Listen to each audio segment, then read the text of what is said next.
Hello and welcome back to our podcast, Along the Rock. My name is Quinn Stahr. I'll be your host today, and joining me is Dan Arickx and Kelli Virgil from the District 13.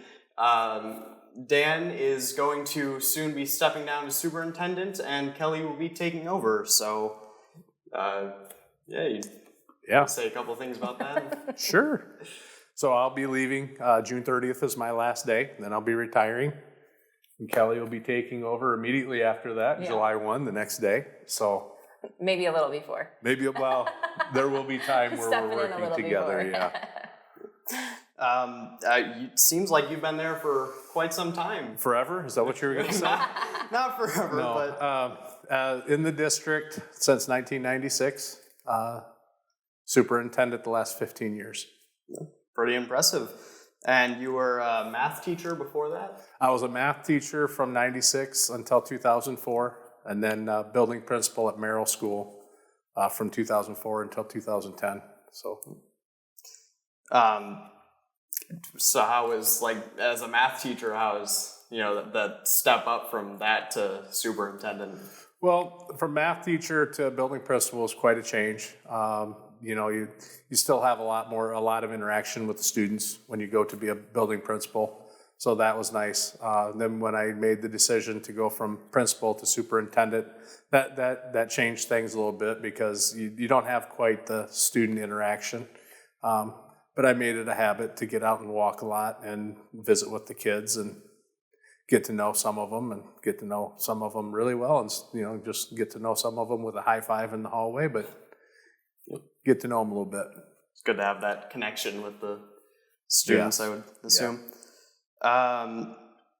So there's changes to the district over the years. I mean, how's that? Well, there's been a lot of changes over the years. In the last 15 years as superintendent, there's been changes with finance. There's been facilities and academics. Safety-wise, there's been a lot of different things. Several years back, we got that 1% sales tax, which passed locally, and that really helped us out a lot and allowed money to be raised for schools that didn't have to be from local residents. So that was really nice because basically anybody driving through was paying that 1% tax. It really helped us to lower our tax rate locally and be able to bring in additional funding. So that was a great thing.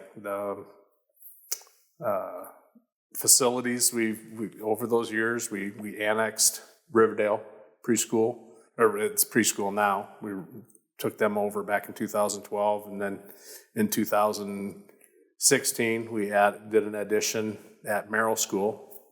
We're going to backstep. We did an addition for the cafeteria at Dillon back in 2012 as well during that annexation. Shortly after COVID, when we had some additional funding from the federal government, we were able to improve the buildings so that they had air conditioning and HVAC, which made it a lot nicer for the kids and staff in those summer months. But then a lot of other changes too. We've done a lot of upgrades to the curriculum over the years, and we've done a lot of safety updates where there's vestibules. And back in the day, people could just walk straight into a school, and it's not that simple now. You got the intercom system, and they have to get checked in, and when they come in, they have to go through the system and check them out, make sure they're supposed to be there. Usually they have to have the guest badge at all times. Yep. And so we check the IDs, and they do a automatic, very fast background check on them. So we make sure that we don't have the wrong people in the buildings, which is very important. So Kelli, you're going to be taking over as the new superintendent. So how's that feel, I guess? I'm really excited. I am coming from a job as a superintendent, so I've been able to get my feet a little wet, but just being able to come into a school district that you can just feel the sense of family and the community that it has, and has so many good things going for it. I'm really excited, and knowing that Dan won't be too far away when I start too is nice to know. Yeah, that's always good. What type of goals or visions do you have for the district as the new superintendent? First, I just want to see how things are functioning and the different systems that are in place. and then kind of see, what is it that, what changes need to be made? Are there changes that need to be made? Who has different ideas? It just seems like there's a lot of good things that are going on right now, but sometimes with a fresh set of eyes, you can see different things. I've been able to sit in a couple of meetings, and it's been good to have some conversations with staff and just get their viewpoints and perspective on things and where they want to see things go. So that's been nice. So, is there anything you're doing to make it easier to transition into leaving as a superintendent? Well, and passing it over to Kelli? Kelli and I have communicated multiple times.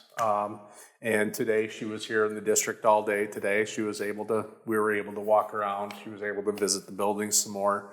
She was able to sit in on an administrator meeting, which was very helpful. A couple weeks ago, she was here for a professional development staff meeting, which came in very, very helpful, I think, and gave her a good idea of what the teachers are looking for in the future.